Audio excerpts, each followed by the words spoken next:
اس کے اوپر فائن لگا دیں گے یا مہنگا آپ کو وہاں پہ چارجز جو ہے نا زیادہ دینے پڑیں گے؟ تو وہ موبائل پہ خود خرید لیتے ہیں. تو ہر ایک کو فکر ہوتی ہے کہ اس سے پہلے کہ وہ آئے میں خود خریدوں, میں کچھ پیسے سیو کر لوں گا. پاسبل ہے, جی ہاں پاسبل ہے جناب.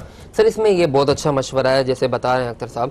تو اس میں ایک چیز کا اور میں اضافہ کروں, اگر یہ کمپیوٹرائز نظام ڈیجیٹل نظام ہوگا تو اس میں باقاعدہ ایک چیز کا اور اضافہ کرتے چلیں کہ جو شہر میں کرائم ہو رہا ہے, موٹر سائیکلیں چوری ہو رہی ہیں, گاڑی چوری ہو رہی ہے, اگر یہ چارج پارکنگ میں ڈیجیٹل نظام ہو تو یہ وایا CPLC کنیکٹڈ ہو. اگر مثال کے طور پر چوری کی گاڑی یا چوری کی موٹر سائیکل بھی آتی ہے تو سسٹم میں باقاعدہ پتہ چل جائے اور وہ علاقے میں جو چارج پارکنگ اس نمبر کی گاڑی یہ انٹر ہوئی ہے یہاں پہ, ہاں وہ فوری طور پہ تھانے سے پتہ چل جائے گا بھائی یار یہ چوری کی گاڑی یہاں پر انٹر ہوئی ہے.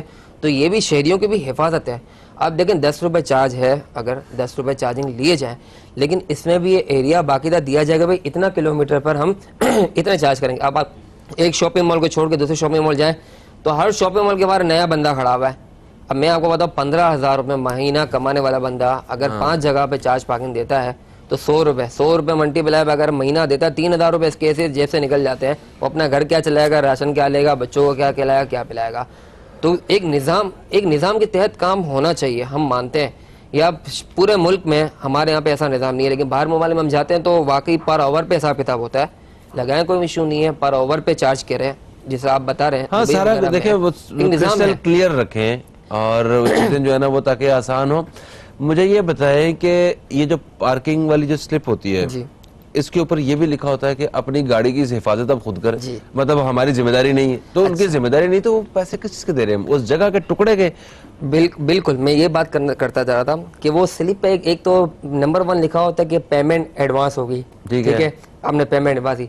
گاڑی چوری ہونے یا گاڑی کے اندر سے سامان چوری ہونے کی ذمہ داری پارکنگ انتظامیہ کی ذمہ داری نہیں ہوگی. اب گاڑی چوری, موٹر سائیکل چوری ہو, گاڑی چوری ہو, یا گاڑی کے اندر سے سامان کو چوری ہو جائے یا یہ لوگ چوری کر کے لے جائیں, اب یہ کانٹریکٹر ظاہر سے پتہ نیچے جو لوگ مزدور طبقہ. اچھا اس میں ایک اور مسئلہ یہ ہے کہ گاڑی چوری ہو جاتی ہے, ذمہ داری نہیں لیتے ہیں, تو اب ذمہ دار بندہ کون, بندے کے بھائی اگر انہی کی ملی بھگت سے. تو اس میں ایک نظام, ایک اور تجویز بہت اچھی ہے کہ اس میں ایک نظام ایسا بھی ہونا چاہیے کہ چارج پارکنگ ایریا میں CCTV کیمرے بھی لگنا بہت ضروری ہے, نصب ہوں. اگر چوری بھی کی جائے تو کم سے کم بندہ کرائم کم تو ریشو تو کم ہوگا. تو یہ تو پکڑا جائے گا. ممکن ہے کہ اگر کسی کو کسی کمپنی کو ایسی کمپنی کو کانٹریکٹ دیا جائے مطلب جو آپ کو CCTV کیمراز آفر کر رہی ہو, جو آپ کو جو ہے وہ سارا ڈیجیٹل وہ سارا سسٹم جو ہے وہ آپ کو آفر کر رہی ہو, مطلب تب جا کے کوئی چیز ڈیل بنائی جا سکتی ہے.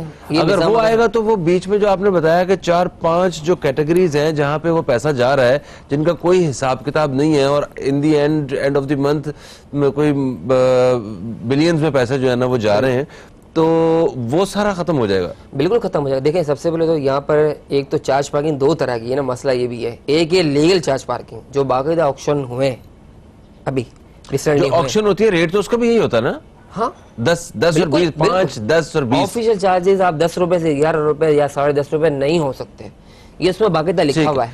کالر میرے ساتھ شامل کرتے ہیں. السلام علیکم جی, کون ہے ہمارے ساتھ؟ السلام علیکم, کیا حال ہے فہیم, کیسے ہیں؟ وعلیکم السلام, ٹھیک ٹھاک. کون بات کر رہے ہیں؟ خرم جمال بول رہا ہوں. خرم صاحب جناب کیا کہیں گے؟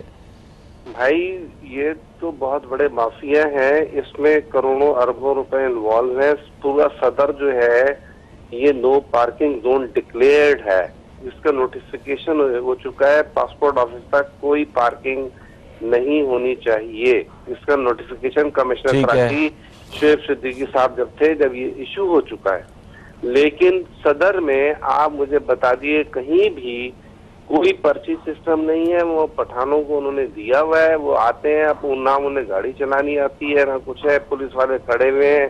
اور وہ اس طریقے سے جو میں صدر کی بات کروں گا جو مین آپ کا جہاں پہ ہائی کورٹ بھی ہے, الیکشن کمیشن کا آفس بھی ہے, جہاں بڑے بڑے افسران آتے ہیں جاتے ہیں, ان سب کی نالج میں ہے کہ یہ ایک بہت بڑا مافیا ہے, یہ کچھ بھی نہیں ہے. اور یہ جتنے بھی یہاں پر یہ سسٹم چل رہے ہیں, لفٹر پہ چل رہے ہیں, یہ لفٹر بھی سارے پولیس کے جو ایس پیز اور ان کے اپنے لفٹرز ہیں وہی لفٹر اٹھاتے ہیں اور وہی اٹھا کے سارے ایجنڈے پہ لگے ہوئے ہیں.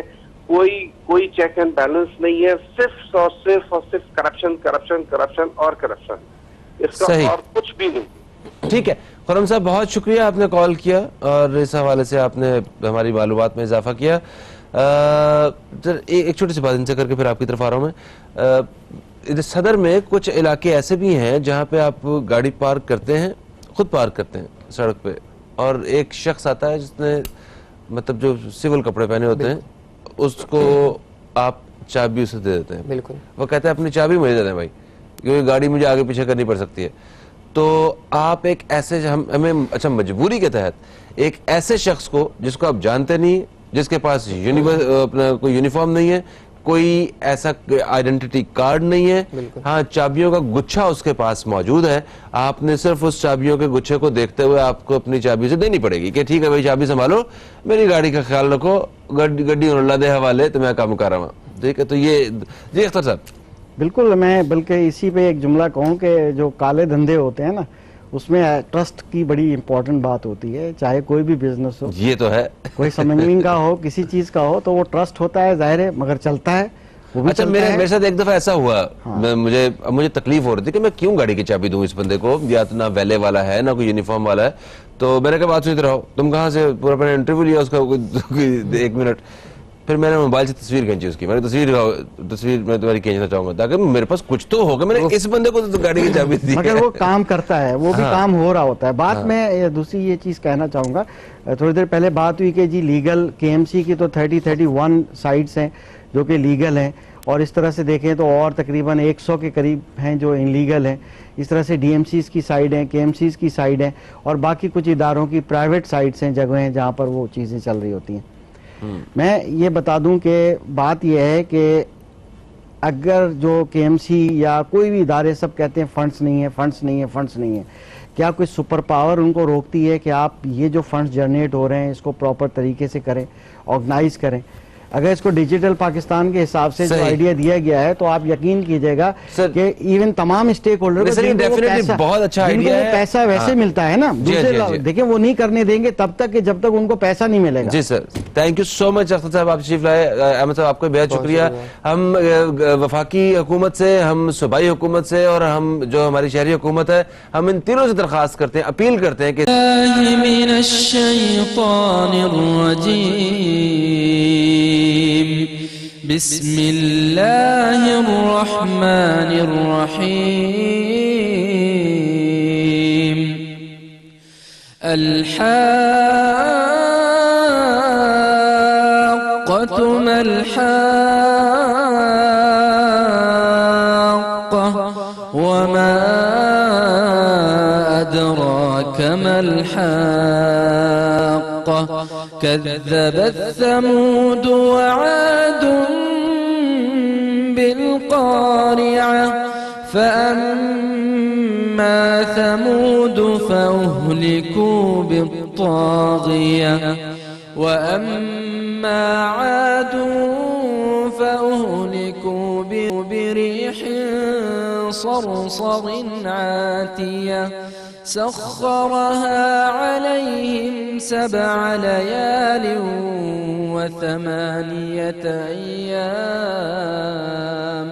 و8 أيام حسما فترى القوم فيها صرعا كأنهم أعجاز نخل خاوية فهل ترى لهم من باقية وجاء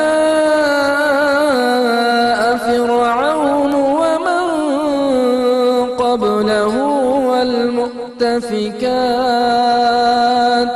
والمؤتفكات بالخاطية فعصوا رسول ربهم فأخذهم أخذة رابية إنا لما طغى الماء حملناكم في الجارية لنجعلها لكم تذكرة وتعيها أذن واعية فيومئذ وقعت الواقعة وانشقت السماء